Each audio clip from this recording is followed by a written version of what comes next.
So welcome to the My Guitar Finishing Techniques video series. I just started these. I'm kind of getting into this a little bit. The idea was I was going to share some of the techniques that go into this stuff.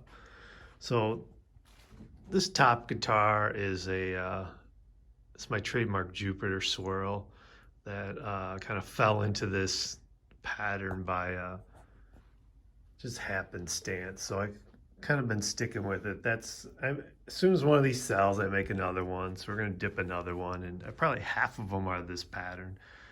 So sometimes I sell these just the body with the dipped guitar on it, and then sometimes I do clear. So this one, the customer wanted clear on, so I've done a base coat of polyester clear, which I'll talk about in another video and where I get that. That's good for sealing things in. And then I've done 2 coats of automotive clear so far.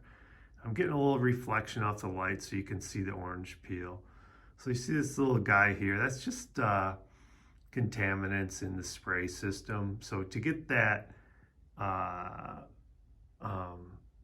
sheet of ice kind of clear or sheet of glass finish, you have to do a wet sand on this stuff. So I think I get mixed ideas from auto guys I talk to. I think some of the car guys are so good that they can just spray it and they don't have the contaminants in there. There's a little guy there.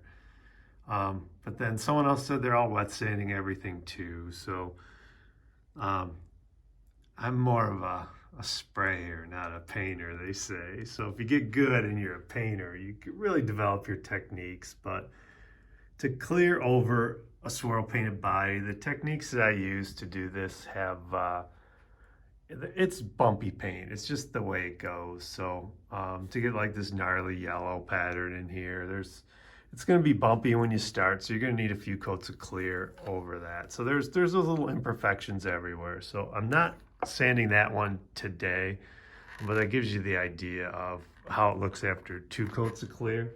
So that's not done, but if you were okay with that level of finish, you could save yourself some time and just leave it that way. So if you're doing a gig and you're banging your guitars around anyway, that's another thing. So what I'm going to show you is this guitar used to look similar to that with that level of sheen, and I did a wet sand at 1,000 grit to get it like this.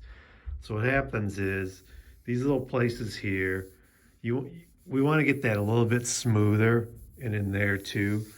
I used to go to 600 to start on my final coat, and this is the final, so the final spraying, and then I would sand from there. But I found I got better buff results if we did 1,000 grit after the last sanding. And like these pieces here, like we want to get that, so it's this uniform, just it looks like hazy, but that's the scratchiness from the paint. So, or from the sanding. So I'm gonna put her on this this stand that I have, and hopefully we'll have a pretty good view there. So I'm gonna try to get this completely ready for buffing. I try to do that kind of sneaking off to the side a little bit to get some 1,500 grit. I try to do that before I take a shower. So it's a little late with the coronavirus schedule in the day on a Sunday, but it is what it is. So I got a piece of 1,500. The reason I like to do the actual buffing before I shower is it just sprays in your face and gets in your nose and the whole bit. So it's a messy process there. So here's what I do is I work with a block. This is just a basic 3M block, rubber block. One thing I found is like in the shop, I get little contaminants once in a while with just being floating around in the shop. So like those are, the block was sitting around when I was putting on some some sealer. So it seems weird, but you gotta get the block, especially for the last little sanding. You want your block to be smooth. So I tend to overlook that, but hey, I'm doing this video, so I'll give it a little more attention than usual. It's not critical if you leave that in there. You get kind of the feel when you're sanding. So I took this live sound recording workshop a long time ago, and the guy said that rock and roll guys learn by screwing stuff up, and I think he's right. So I've messed up a lot of these over the years. So I'm going to fill up the water here.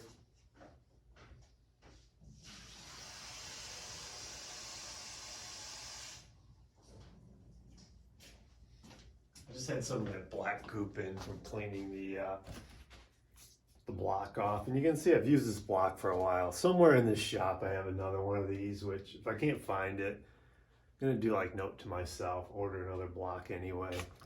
I just found the 3M block works way better than just trying to use a block of wood.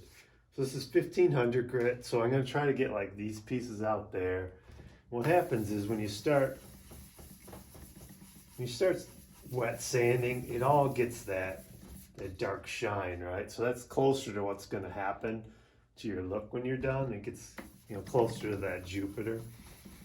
So you have to be careful. You want to always keep your block, you know, square with the guitar. What happens is if you go a little to the edge, you can nick the edge, and it always gives you a bad feeling when you nick the edge like that, but everything's fixable. You can touch it up with a little bit of black paint, and usually I do another coat of clear. So if you think you're on the last coat of clear and you sand through the edge, you can do a spot patch with clear. Sometimes I do that, but you know, more often I'll just, you know, bite the bullet, you know, put a little patch of, usually black is the easiest one to patch.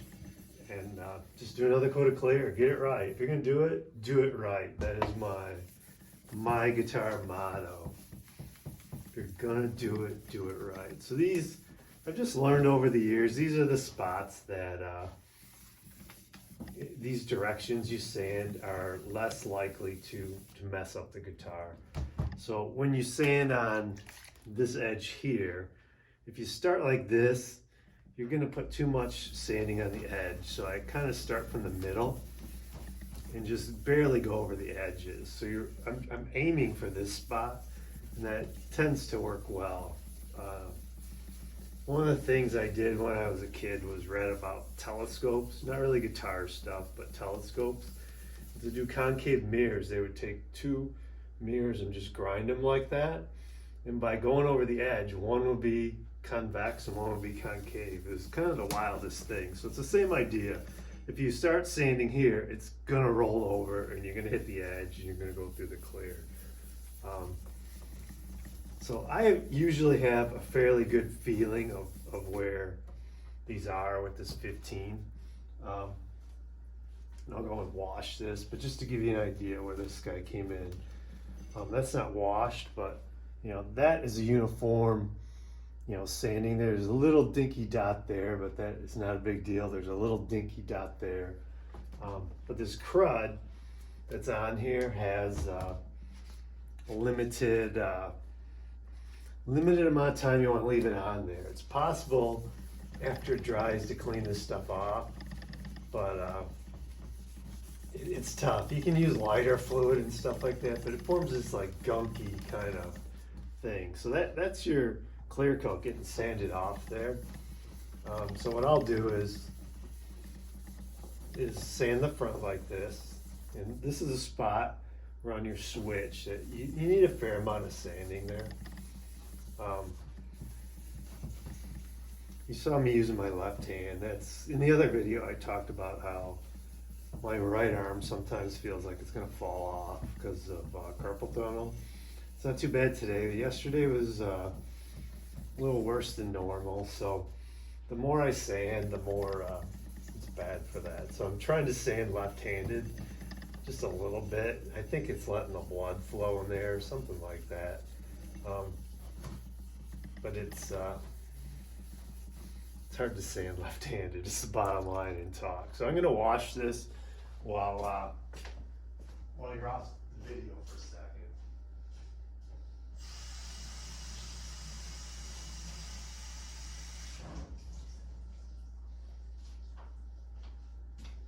So that's about how long wet sand between washing, just to keep that goop from getting in there, because it'll get into weird spots, and you know, it's usually not the worst thing, but it's just better not to have it.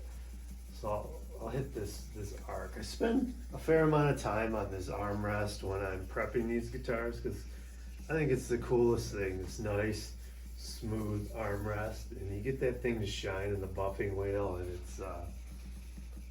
it's just a good thing. I like it. That's why I like things to shine when we're done. So that's what we're shooting for. So to give you an idea, not the best drying towel, but it's like this guy. Between complete steps, I'll bring this over in the other room. I have a compressor in there. Like this guy here, right? So there's still a little bit of goop there. That is the perfect amount for 1500 grit, is what I've found, because I'm both working into, you know, a smooth part of the clear, and 1500 will buff out nice. I'll hit it with 25 when I'm done. Like that guy just disappeared, right? So that's spot on. And I'm gonna hit this guy here. That I'll do without a block there. At some point, get a little crazy with the block, and it's better to be smooth, but like that one, so that guy's gone. This is always a trouble spot here, because the clear coat just kind of pools up there, and I am worried about, you know, sanding over the edge. So I'll just hit that guy a little bit like that, and you know, look at that. That's smooth. It's pretty solid. So all that, once you get down to that level, the buffing wheel is going to do well. It really is. So there's a little dot there. There's a little bit there. Let's see how those come out. If we're close, it's not going to take much at 1500.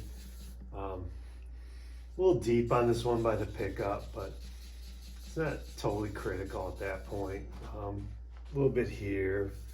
Not sure that's going to come out. You got to be careful always to not sand through the edges. But you know, that guy, there's a little dinky dot there. Let me see what I do with that guy. So whoever's guitar this is gonna, you know, hold their face up to that one little dot there. And that is, it's kind of a deep one, so it's kind of, would have been better to hit this at 1000. Goes a little bit faster, but since it's right at that corner edge, we'll still have the glass look all through here. That'll be just a tiny little roll over there. I know this by experimentation, right? So I know which spots are doable. And it takes me about 5 hours to do a clear coat, start to finish. I'm just guessing, because it's multiple steps that are broken up over multiple days, and there's a lot of drying in between. But like this one, I told the customer that, you know, I'm shooting to get done this weekend, and I'd like to send them some pictures before it gets too dark out this afternoon. So I figured I'd give this a shot before I do much else today. Even though it's, you know, noon on Sunday, I kind of moped around with some other stuff this morning, and so that guy's gone. Oops, let's see. The old goober's gone, so we got this guy. And I'm just gonna go around the rest of the body doing this. So the back is gonna have this guy here. You want this, you wanna be careful here, but this is where I might use 1000 grit here, because that's a bit of a deep gouge, and then hit 1500 after that. But I'll spend, you know, 20, 30, 40 minutes on just getting these last spots like that on the 1500. And I'll wash all the goop off again. And you can see how much goop came off in the water. And then we'll do a similar thing with 2500, but there's no real work on the little spots that I showed you there at 2500. That's just kind of to get it close to ready to buff. And I only spend like a couple minutes on that to just get that that gooey stuff built up at every spot, and it's just easier to buff. The more you do that 2500, the less wheel time you have, and that seems to be what works. So, all right, thanks guys. This is the first video with the video sideways. Hopefully that'll turn out better. All right, see you guys.